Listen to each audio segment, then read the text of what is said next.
Hello friends, welcome to my channel excellent coaching. Unit 4 start करेंगे आज block 2 का। इसमें हम 2 थेरेपीज़ और पढ़ने वाले हैं जो बहुत इंपॉर्टेंट थेरेपीज़ हैं। एक तो पर्सन सेंटर्ड काउंसलिंग और एक सॉल्यूशन फोकस्ड काउंसलिंग है। तो इन दोनों के बारे में बात करते हैं। तो पहले पर्सन सेंटर्ड काउंसलिंग से शुरू होगा। तो पहले इसको हम क्या बोलते थे, क्लाइंट सेंटर्ड काउंसलिंग के नाम से जाना जाता था। बाद में इसको पर्सन सेंटर्ड कर दिया था। और ये एक तरीके की नॉन डायरेक्टिव काउंसलिंग है। और ट्रीटमेंट अप्रोच किसने डेवलप की है, ये वाली ये करी है कार्ल रॉजर्स ने। अब क्लाइंट सेंटर्ड या पर्सन सेंटर्ड थेरेपी में मेनली फोकस क्या होता है कि क्लाइंट को एक जेन्युइन रिलेशनशिप नज़र आना चाहिए अपने और काउंसलर के बीच में। तो एक जेन्युइन रिलेशनशिप जहाँ पे दे फील अंडरस्टूड, उनको ऐसे लगे कि उन्हें कोई समझ रहा है, उनको एक्सेप्ट कर रहा है, उनकी बातों को वैल्यू दे रहा है, उनकी सेल्फ एस्टीम एनहांस हो रही है। जिससे बात करके आपकी सेल्फ एस्टीम और एनहांस होती है, वो चीज़ वैसी फीलिंग उनको आनी चाहिए जब वो काउंसलर से बात करें। And they will increasingly be able to draw on their own resources to help themselves. तो जब वो उनसे बात करेंगे, जब उन्हें लगेगा कि उन्हें समझने वाला कोई है, उनको एक्सेप्ट करता है हर तरीके से, तो धीरे धीरे वो खुद अपने आप को भी समझ पाएंगे और उनके पास जो रिसोर्सेज हैं जिनसे वो अपने आप को हेल्प कर सकते हैं, अपनी प्रॉब्लम से बाहर आ सकते हैं। कार्ल रॉजर्स का ह्यूमनिस्टिक व्यू था जिसमें वो ये मानते थे कि हर एक पर्सन यूनिक होता है और वो सेल्फ एक्चुअलाइज कर सकता है, अपने हाईएस्ट पोटेंशियल पे रीच कर सकता है। इस मॉडल की कुछ क्वालिटीज़ हैं।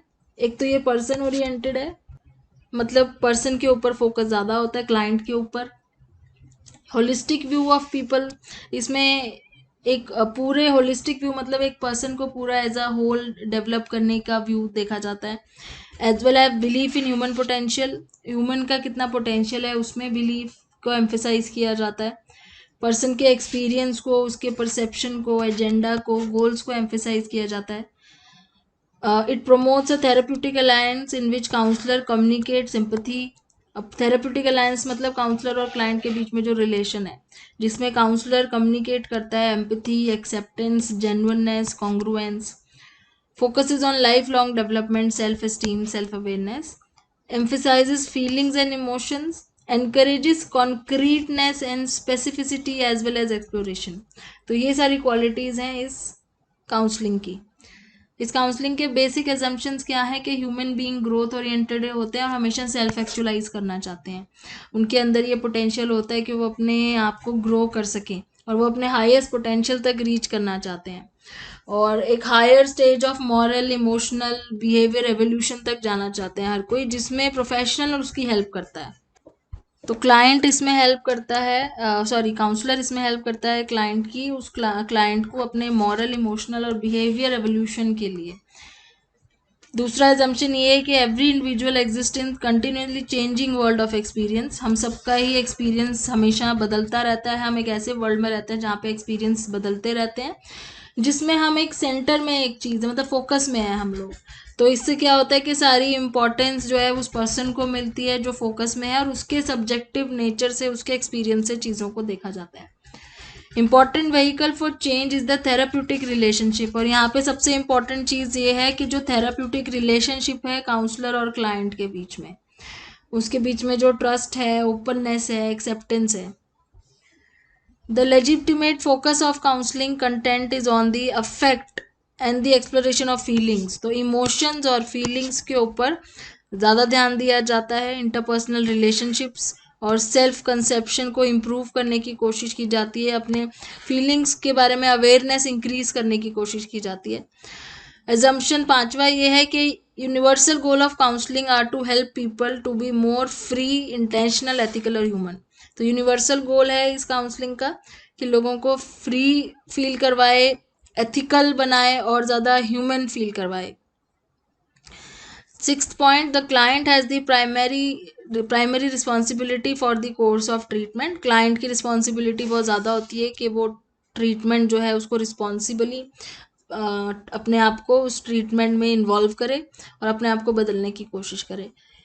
सातवीं कंडीशन ये है कि human beings are intrinsically good and trustworthy. तो ये इस थेरेपी में, काउंसलिंग में ये मानते हैं कि ह्यूमन बींग अंदर से ही बहुत ट्रस्टवर्दी होते हैं, अच्छे होते हैं और अपने गोल की तरफ रिस्पॉन्सिबली मूव करते हैं, तो हमें उनका इररिस्पॉन्सिबल और अनडिज़ायरेबल बिहेवियर जो है उसको हटाना है ताकि वो अपने नॉर्मल रिस्पॉन्सिबल बिहेव में आ सकें। इसमें 3 कोर कंडीशंस हैं, बहुत इंपॉर्टेंट है। एक तो है unconditional positive regard. Unconditional positive regard जैसे कि हमने पहले भी बात की थी कि जब काउंसलर अपने क्लाइंट को अनकंडीशनली एक्सेप्ट करता है, जज नहीं करता है, उसकी फीलिंग्स को, चाहे वो पॉजिटिव हो चाहे नेगेटिव हो, उसको एक्सेप्ट करता है। क्लाइंट को फियर ऑफ रिजेक्शन नहीं रहता है। क्लाइंट बहुत ज़्यादा फ्री होके अपनी हर चीज़ एक्सप्लोर करता है, काउंसलर के सामने एक्सप्रेस करता है काउंसलर के सामने। कॉन्ग्रुएंस आता है दूसरी चीज़। कॉन्ग्रुएंस का मतलब है जेन्युइननेस हो गई। Involves letting the person know way you are. तो काउंसलर को कॉन्ग्रुएंस होना चाहिए, ऑथेंटिक होना चाहिए, कॉन्ग्रुएंट होना चाहिए, उसको जेन्युइन होना चाहिए, ट्रांसपेरेंट टू द क्लाइंट। तब काउंसलर को अपने आप को बहुत ज़्यादा एक अथॉरिटेटिव फिगर की तरह नहीं दिखाना है। काउंसलर को उसके सामने अपने आप को as a transparent person show करना है और जेन्युइननेस दिखानी है, उसको बोलते हैं कॉन्ग्रुएंस। एम्पैथी तीसरी चीज़ है जो बहुत इंपॉर्टेंट है। एम्पैथी मतलब काउंसलर अपने क्लाइंट के साथ एम्पैथी दिखाए, उसके व्यू पॉइंट से चीज़ों को समझने की कोशिश करे, उसके थॉट्स और फीलिंग्स को। तो ये तीनों चीज़ें बहुत इंपॉर्टेंट है। Process of therapy. इस थेरेपी में क्या करते हैं कि पर्सन के फिनोमिनोलॉजिकल वर्ल्ड में एंटर करने की कोशिश करी जाती है। फिनोमिनोलॉजिकल वर्ल्ड मतलब study of development of human consciousness and self awareness. तो जो भी उसकी ह्यूमन कॉन्शियसनेस है, क्लाइंट की कॉन्शियसनेस है, उसकी अवेयरनेस है, उसको समझने की कोशिश की जाती है। और इसमें काउंसलर अपने आप को भी बहुत ट्रांसपेरेंट रखता है, कॉन्ग्रुएंट रखता है। काउंसलर अपने आप को जेन्युइन शो करता है और ऑथेंटिक शो करता है, ताकि जो क्लाइंट है वो कहीं से भी हेजिटेट ना हो अपनी फीलिंग्स शेयर करने। अपने मतलब क्लाइंट जो है अपने काउंसलर से फीलिंग शेयर करते समय हेजिटेट ना हो। तो काउंसलिंग प्रोसेस को यहाँ पे रॉजर्स कह रहे हैं कि of freeing a person and removing obstacles.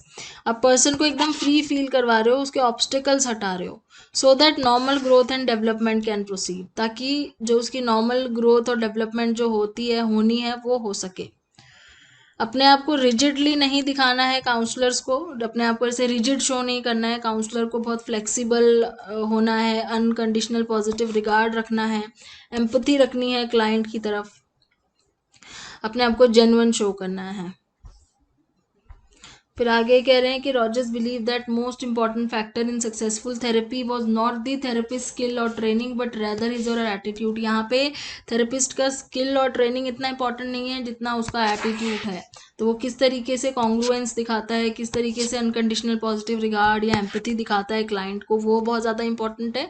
अगर वो चीज़ नहीं होगी तो क्लाइंट ओपन अप नहीं होगा काउंसलर के सामने, वो उस पर ट्रस्ट नहीं करेगा और ये थेरेपी नहीं हो पाएगी। तो कॉन्ग्रुएंस का मतलब क्या है? ओपननेस और जेन्युइननेस होती है। तो कॉन्ग्रुएंस बहुत इंपॉर्टेंट है, अनकंडीशनल पॉजिटिव रिगार्ड और एम्पैथी, तीनों ही चीज़ें बहुत ज़्यादा इंपॉर्टेंट है। क्लाइंट को फ्री फील होना चाहिए कि वो अपनी फीलिंग्स को एक्सप्रेस कर सके काउंसलर के सामने। अपने पेनफुल फीलिंग हो गई या अपने डिफेंसिव फीलिंग्स हो गई, कोई किसी भी तरह की, उसको ये फील ना हो कि मैं कहीं ना कहीं मुझे जो काउंसलर है वो रिजेक्ट करेगा।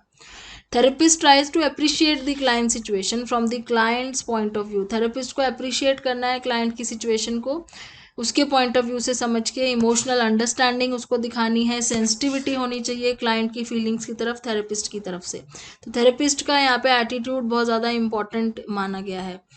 In addition to standard techniques such as eye contact, there are common to any good listener. Person-centered therapist employ a special method called reflection, which consists of paraphrasing और summarizing what a client। तो यहाँ पे जैसे अगर हम किसी को show करते हैं कि हम आपकी बातों में बहुत इंटरेस्टेड है, तो हम यूजुअली आई कॉन्टैक्ट का यूज़ करते हैं।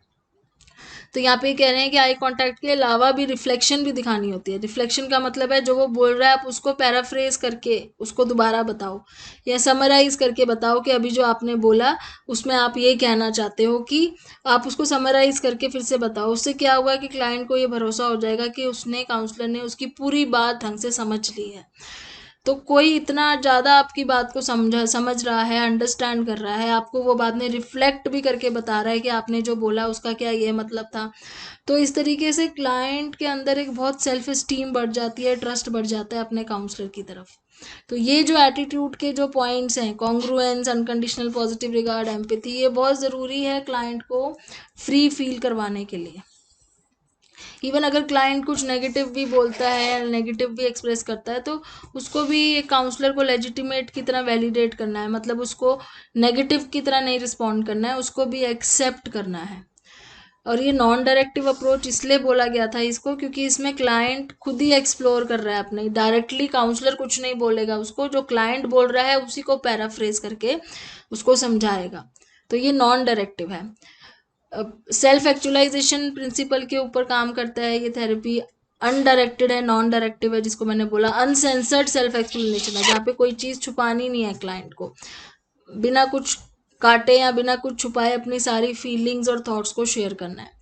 और उसके बाद alternative ways of thinking will promote personal growth. और उस केस में क्या होगा, बात करते करते, डिस्कस करते करते जब उसको ऑल्टरनेटिव वेज ऑफ थिंकिंग पता चलेंगे तो उससे उसकी ग्रोथ होगी। किस तरह की टेक्निक्स इसमें यूज़ होती है, तो जैसे पहले लिसनिंग है, एक्टिव लिसनिंग बहुत ज़रूरी है।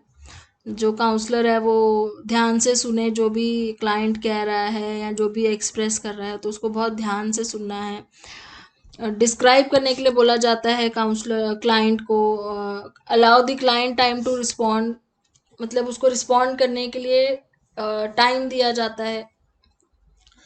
Helps create true intimacy between, मतलब काउंसलर और क्लाइंट का रिलेशनशिप जो है वो बिल्डअप करना बहुत ज़रूरी है।